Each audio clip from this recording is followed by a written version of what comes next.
Hello friends, this is Urvi Jariwala from Laprocare surgical hospital. અને આજનો જે આપણો ટૉપિક છે તે છે ગર્ભાશયની ગાંઠ, ફાઇબ્રોઇડ્સ ઇન યુટરસ ઇન વિમેન. તો આજે આપણે આ ટૉપિક ઉપર ડૉક્ટર તેજસ જરીવાલા સર, કે જેઓ નિયમિતપણે ગર્ભાશયની ગાંઠના ઓપરેશન્સ લેપ્રોકેર હોસ્પિટલમાં કરતા હોય છે, તો આપણે આજે એમની પાસેથી થોડી ઇન્ફોર્મેશન લઈશું કે આ રોગમાં આગળ શું કરી શકાય અને એને કઈ રીતે ટ્રીટ કરવામાં આવે છે. ઓકે સર, તો પ્લીઝ પહેલાં સૌથી બેસિક ઇન્ફોર્મેશન એ આપો કે યુટરસ ફાઇબ્રોઇડ એટલે કે ગર્ભાશયની ગાંઠ એ શું છે? ગર્ભાશયમાં થતી ગાંઠ એ મોટે ભાગે સાદી ગાંઠ હોય છે. લગભગ એવું માનીને ચાલીએ કે 97-98% કેસમાં એ ગાંઠ સાદી હોય છે, જેને ફાઇબ્રોઇડ યુટરસ કહેવામાં આવે છે. એટલે એ ફાઇબ્રસ મટીરિયલથી બનેલી એક ગાંઠ છે, જેને આપણે ગર્ભાશયની ગાંઠ તરીકે નોર્મલી જાણીએ છીએ.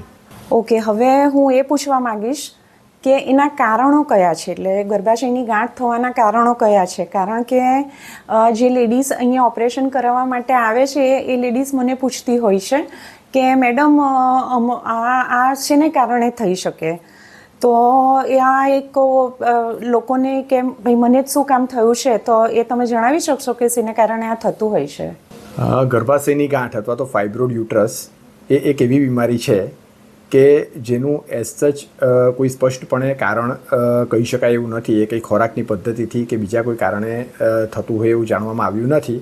હા, જે રીતે અમારી બુક્સ કહે છે તે પ્રમાણે એના માટે જીનેટિક અને હોર્મોનલ ફેક્ટર્સને જવાબદાર કહી શકાય. Okay, so what symptoms does it cause? એટલે શરીરમાં કયા સિમ્ટોમ્સ પરથી લેડીઝને ખબર પડે કે મને આ ગર્ભાશયની ગાંઠ થઈ છે? ગર્ભાશયની ગાંઠના જે પેશન્ટ્સ અમારી પાસે આવતા હોય છે એમાં મોટે ભાગની ફિમેલને પેટના નીચેના ભાગમાં દુખાવો થવો અથવા તો હેવી મેન્સ્ટ્રુએશન થવું, આવી તકલીફ સાથે આવતા હોય છે.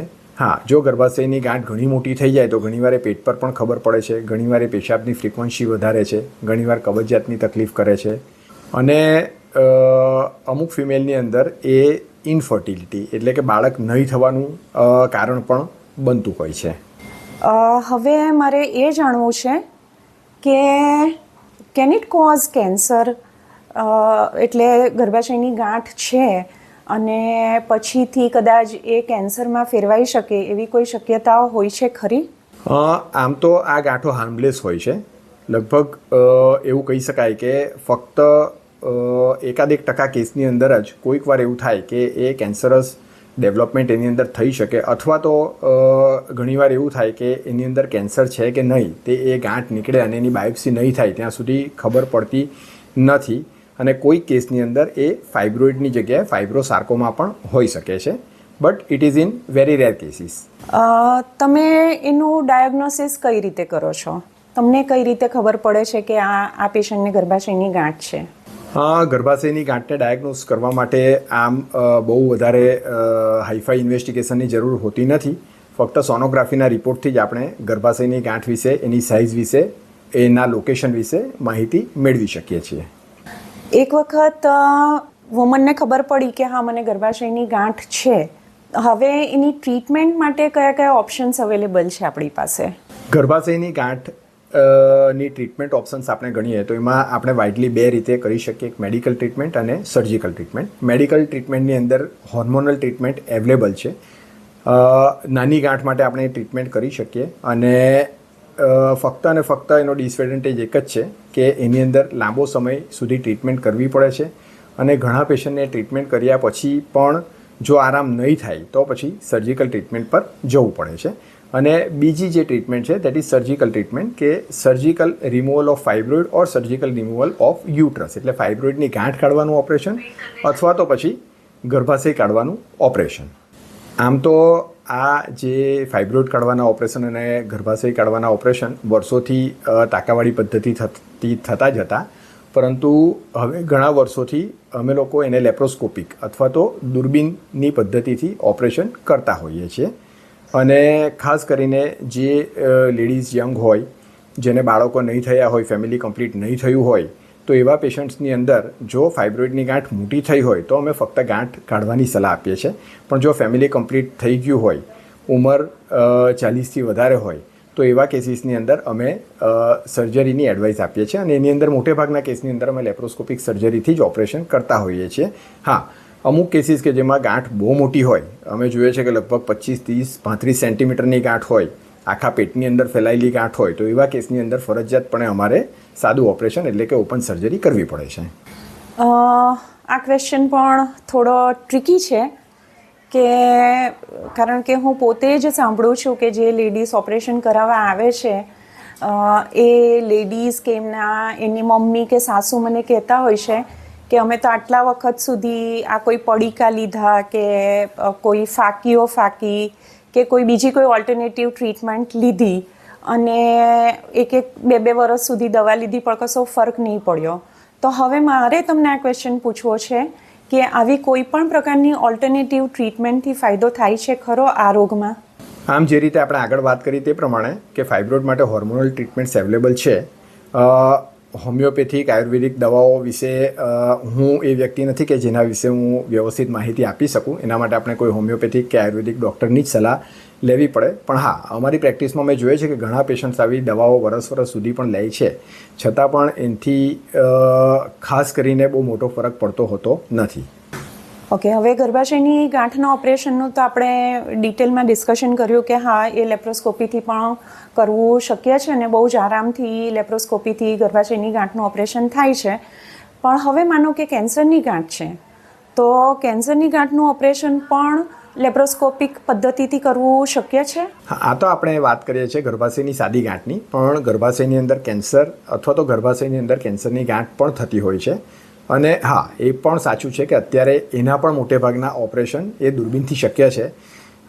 એની અંદર અમે કેન્સરના ડૉક્ટર્સ અને લેપ્રોસ્કોપિક સર્જન અથવા તો લેપ્રોસ્કોપિક કેન્સર સર્જન જનરલી આ સર્જરી કરતા હોય છે, અથવા તો પછી અમે મળીને આ રીતની સર્જરી કરતા હોય છે.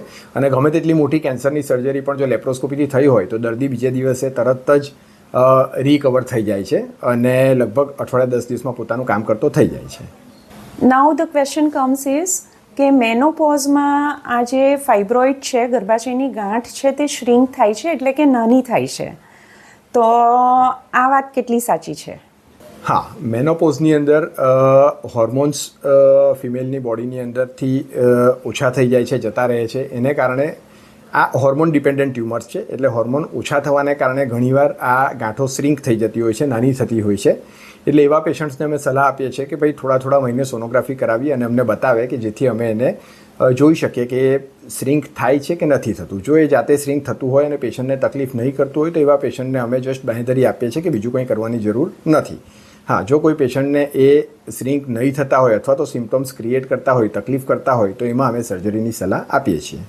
કેટલીક વાર આ જે ગર્ભાશયની ગાંઠનું ઓપરેશન હોય છે તે કરાવતા પહેલાં ડૉક્ટર એવું કહે છે કે પહેલાં આપણે કોથળી સાફ કરવાનું ઓપરેશન કરાવી લઈએ અને પછી ઓપરેશન કરીશું. તો એવી જરૂર શા માટે પડે? હા, હેવી મેન્સીસવાળા પેશન્ટ સોનોગ્રાફીની અંદર જેમને દિવાલ જાડી થઈ હોય તો એવા પેશન્ટ્સને અમે લોકો પહેલાં થેલી સાફ કરી અને એની બાયોપ્સી કરાવવાની સલાહ આપીએ છીએ. કારણ કે એની અંદર કેન્સરનું તત્વ છે કે નહીં તે અમને એનાથી ખબર પડે છે અને તે પ્રમાણે અમે કયું ઓપરેશન થશે, સાદું ઓપરેશન થશે કે કેન્સરનું ઓપરેશન થશે, બંને ઓપરેશન જુદા હોય છે. ભલે દૂરબીન પદ્ધતિથી થાય પણ દરેક એ બંને ઓપરેશનને કરવાની રીત જુદી હોય છે. કેન્સરના ઓપરેશનમાં અમારે વધારે વાઇડ માર્જિન્સ લેવા પડતા હોય છે, તો એના માટે અમે આ પહેલાં બાયોપ્સી કરવાની સલાહ આપીએ છીએ. આ જે આખો ગર્ભાશયની ગાંઠનો ટોપિક છે તે આમ તો ગાયનેકોલોજીસ્ટની અંડરમાં આવે અને સમાજમાં એવી વ્યાપક માન્યતા છે કે આ ઓપરેશન તો ગાયનેકોલોજીસ્ટ જ કરતા હોય છે. તો કારણ કે આપણે આજે આ ટોપિક લીધો છે તો લેટ અસ ક્લેરિફાઈ ધીસ કે સર્જન્સ પણ શું આ ઓપરેશન્સ કરતા હોય છે? હા, એઝ અ લેપ્રોસ્કોપિક સર્જન હું કહીશ કે અમે રોજના લગભગ 3-4 લેપ્રોસ્કોપિકથી સર્જરી કરતા હોઈએ છીએ જુદા જુદા રોગો માટે. એટલે લેપ્રોસ્કોપીની સ્કિલ અમારી વધારે સારી હોય છે અને ગર્ભાશયના ઓપરેશન પણ અમે લેપ્રોસ્કોપીથી ઘણી સારી રીતે કરી શકીએ છીએ. એટલે મોટેભાગના general surgeon doctor, laparoscopic surgeon doctor ગર્ભાશયના ઓપરેશન કરતા હોય છે. આ ઓપરેશન લેપ્રોસ્કોપિક પદ્ધતિથી કરવાના ફાયદા કયા કયા છે?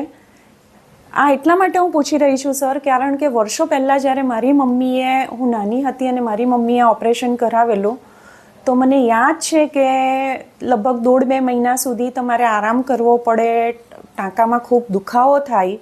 ને હવે અત્યારે આપણી હોસ્પિટલમાં હું જોઉં છું કે મોટેભાગના ઓપરેશન્સ જે તમે કરો છો તે દૂરબીનથી કરો છો. તો એના કયા કયા ફાયદાઓ છે તે આપણે જાણવા માંગીશું. આ જે ઓપરેશન પહેલાં ચીરાથી થતું હતું અને અત્યારે લેપ્રોસ્કોપીથી થાય છે, તો એના ફાયદામાં એ જ છે કે પેટની ઉપર ડાઘા નથી આવતા. 3 કે 4 હોલની અંદર આખું ઓપરેશન થઈ જતું હોય છે. રિકવરી ઘણી ફાસ્ટ આવે છે. બીજા દિવસે અથવા તો હું કહી શકું કે મોટે ભાગે સવારે ઓપરેશન થયું તો સાંજે પણ પેશન્ટ ચાલતા ફરતા થઈ જાય છે. અને મોટે ભાગના પેશન્ટ્સ અઠવાડિયા પછી પોતાનું ઘરનું રૂટીન કામ કે ઓફિસ વર્ક બધું જ કરતા થઈ જાય છે, જે રિકવરી ટાઈમ પહેલાં લગભગ 1.5 થી 2 મહિનાનો સાદા ઓપરેશનમાં હતો. આ સાથે જ ઇન્ફેક્શનની શક્યતા પણ ઘણી ઓછી થઈ જાય છે. ટાંકા પાકી જવાની શક્યતા ઘણી ઓછી થઈ જાય છે. હર્નિયા ભવિષ્યમાં ટાંકાની જગ્યાએ જે સાદા ઓપરેશનમાં થવાની શક્યતા હોય છે તે દૂરબીનવાળા ઓપરેશનમાં લગભગ નીલ થઈ જાય છે. એટલે આ બધા જ દૂરબીનના ઓપરેશનના ફાયદાઓ છે. તો વ્યુઅર્સ, આજના આ જે ટોપિક હતો આપણો ફાઇબ્રોઇડ્સ ઇન યુટેરસ, અને ફિમેલ પેશન્ટ્સને આ ટોપિક વિશે ઘણી બધી ઇન્ફોર્મેશન આજે મળી હશે. એ છતાં પણ તમને જો તમારા મનમાં કોઈ પણ ડાઉટ હોય, ક્વેશ્ચન હોય, તો આ નીચે અમારો નંબર છે, એની ઉપર તમે ફોન કરી શકો, અમારી હોસ્પિટલ આવી શકો. અને તમને કદાચ થોડો પણ સરને વાત કરવામાં સંકોચ થતો હોય તો લેપ્રોકેર હોસ્પિટલ ઉપર 2 વાગ્યા સુધી હું પણ અવેલેબલ હોઉં છું. તમે નિશ્ચિંતપણે તમારી કોઈ પણ પ્રોબ્લેમ હોય તે તમે મારી સાથે ડિસ્કસ કરી શકો. Thank you so much.